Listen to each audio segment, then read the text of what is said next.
Você é um dos primeiros nomes que eu consigo lembrar, assim, tudo bem que eu sou novo ainda, mas você é um dos primeiros nomes que eu vi falando sobre educação financeira aqui no Brasil, ganhando destaque na mídia. Como é que foi pra você, assim, de ser... Não ser... Você foi um precursor? Você se sente um precursor desse tipo de assunto? Não, na verdade eu me inspirei em algumas pessoas, eu aprendi educação financeira com os poucos nomes que existiam. Havia um colunista da revista Veja nos anos 80, nos anos 90, Luiz Frankenberg, que tinha uma página falando sobre os produtos dos bancos, um pouco de economia, um pouco dos cuidados com o orçamento. Não fez tanto sucesso, mas ele sim, talvez seja o precursor da educação financeira no Brasil. Quando eu escrevi meu primeiro livro, Dinheiro, o Segredo de Quem Tem, o livro que liderava o ranking dos mais vendidos no Brasil, no geral, era Pai Rico, Pai Pobre, do Robert Kiyosaki, um havaiano, né, um americano. É um livro que faz sucesso até hoje. Havia muito bom livro. Eu recomendo a todos que leiam Pai Rico, Pai Pobre, que dá uma visão meio que escolhas de carreira, de investimentos, trabalho, empreendedorismo, enfim, um livro muito... Ele diz muita coisa em poucas palavras, né? É um livro muito inteligente. E ele era o mais vendido do Brasil, e havia um autor brasileiro que estava entre os 10 mais vendidos, que era o Mauro Halford. Ele ficou durante anos na Rádio CBN falando sobre investimentos. Tinha um livro chamado Investimentos, que eu considerava excelente. Eu lembro na época, o Investimentos do Mauro Halford tinha 100 mil exemplares vendidos. Eu dizia, cara, se um dia eu tiver 10% do que esse cara vendeu, eu terei feito já o meu trabalho. Quem diria, né? Quantos livros você vendeu? Eu tô com um pouco mais de 3 milhões de exemplares vendidos hoje. Uau! Tem história. Metade dessa venda é Casais Inteligentes e Enriquecem Juntos, que continua sendo o meu livro mais vendido, apesar que eu tenho outros livros que eu considero bem interessantes, bem importantes, mas Casais Inteligentes fez história. Hoje todo mundo que se casa acaba ganhando um exemplar do Casais Inteligentes. Tem um capítulo dele só para quem está preparando o casamento. Mas, apesar de não ser o precursor, não ser o pai da educação financeira, eu percebi que havia uma lacuna gigante no Brasil. Quando eu comecei a escrever, o produto de crédito mais utilizado no Brasil, pasmem, era o cheque especial. As pessoas usavam mais, no geral, o volume de cheque especial era maior do que o volume de financiamento imobiliário, financiamento de carro, empréstimos pessoais. Então se usava muito mal os empréstimos, muito mal o crédito.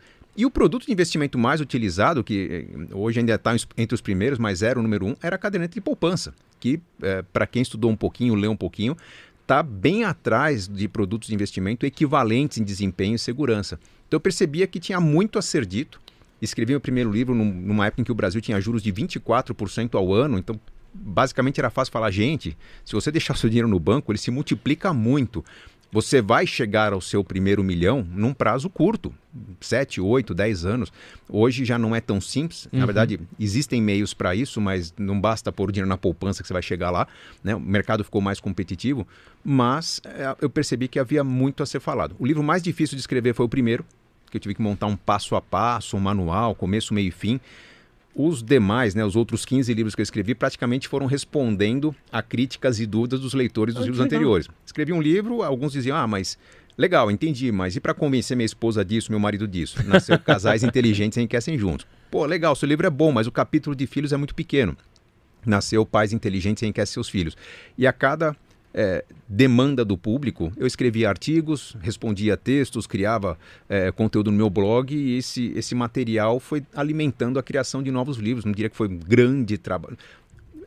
Olhando no tempo, parece um trabalho muito grande, mas eu não parava para escrever um livro. Na verdade, eu parava para reunir o que eu estava produzindo nos últimos meses sobre um assunto específico, e assim nasceram 16 livros. E nessa sua jornada, como é que você resumiria o que é inteligência financeira? Inteligência financeira é colocar em prática a educação financeira que todo mundo conhece. Todo mundo já sabe, nós sabemos que 73% dos brasileiros estão endividados hoje, mas as pesquisas mostram que eles sabem o porquê. Porque caiu a renda e não tinha reserva de emergências, porque o custo fixo está muito elevado, porque comprou muito a prazo. Então as pessoas sabem o que fazer, sabem que tem que cuidar do futuro, sabem que não conseguem cuidar do futuro e tem mil desculpas para isso.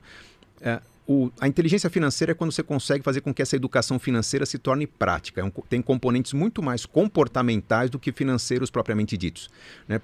Puxa, se eu ganho, digamos, 2 salários mínimos, que não é uma maravilha, né? O próprio Diese, um órgão de governo, diz que o salário mínimo deveria ser de R$6 mil no Brasil, mas se eu ganho R$2 mil, não dá para viver de maneira digna.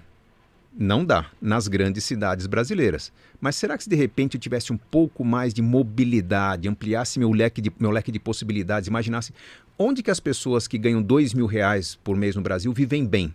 Porque tem pessoas que vivem de uma bolsa auxílio do governo, que vivem muito bem com 400, 500 reais. Com 2.000 dá para viver excelentemente bem no lugar onde você tem um rio passando no fundo de casa, você pode plantar seus próprios frutos, criar suas galinhas. Então, onde que vivem bem as pessoas que ganham 2.000? Ou onde que pessoas que fazem o que eu faço conseguem renda maior que eu consigo numa grande cidade que tem muita gente competindo? Então, a inteligência financeira ela traz umas provocações que não é simplesmente um serviço de coaching, né? É eu parar, pensar, organizar as ideias, entender onde é que estão as limitações do meu plano, das minhas escolhas de vida e começar a moldar minha vida com um pouco mais de independência. Tem a ver com sobrevivencialismo, não depender do governo, né? Então, pô, se a conta de energia está muito cara, o que eu faço para gastar menos energia, para gerar minha própria energia? Se o carro está muito caro, como é que eu faço para me transportar gastando menos? Então, a inteligência financeira tem a ver com qualidade das escolhas.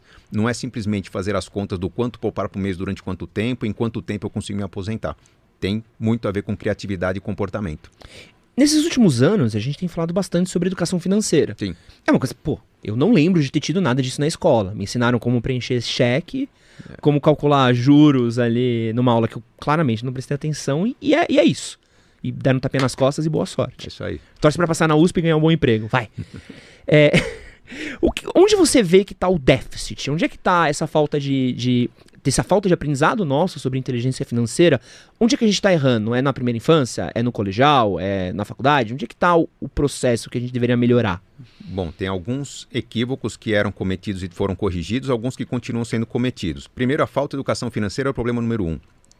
Muito se aprendia sobre português, matemática, história, geografia, enfim, conteúdos que são importantes, mas que com falta de instrumentação, equipamentos, estrutura na escola, até projetos de vida, quando você não coloca um conteúdo interessante num projeto interessante, ele não decola.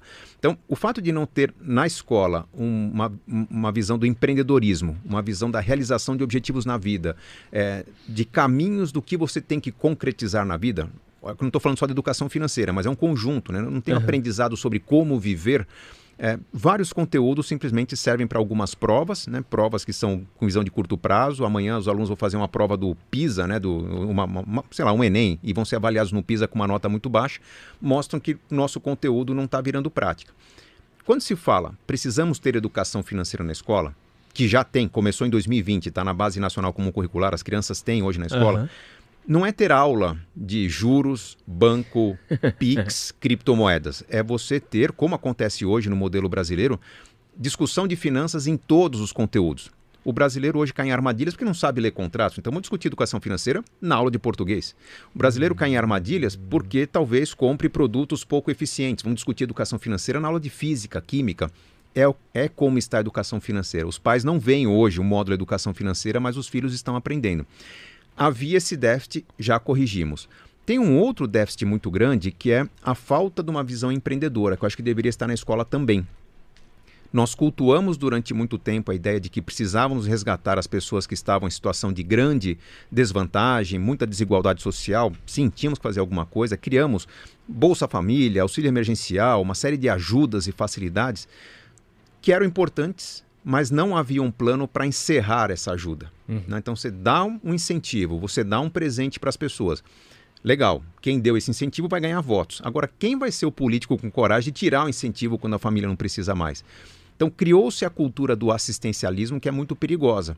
As pessoas às vezes vivem num lugar que podem criar uma horta no fundo de casa, podem colher aquela jaca ou aquela manga no pé, na árvore que está no fundo, mas a pessoa está preferindo ficar sentada em casa ou ficar mandando currículo, procurando emprego onde não tem emprego, porque se acostumou com a ajuda dos outros. E isso é muito perigoso.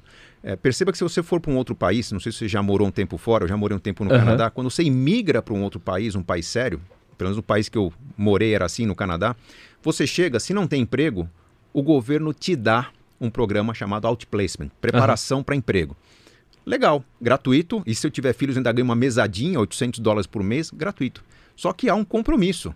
Se em um ano eu não conseguir emprego com aquele serviço que o governo me dá, simplesmente eu sou deportado, eu volto para o meu país. Então eu tenho uma pressão para colher resultados com aquele esforço que o governo me dá. Aquilo faz com que a empregabilidade aumente bastante, o desemprego fique baixo, o governo consegue absorver uma série de imigrantes. Então há uma contrapartida, não é simplesmente uma doação, tira do rico e dá para o pobre. Nós precisamos tirar dos ricos e ajudar os pobres para que os pobres fiquem ricos, e não para que os pobres continuem dependendo dos ricos. Esse é um grande buraco que nós temos no Brasil hoje.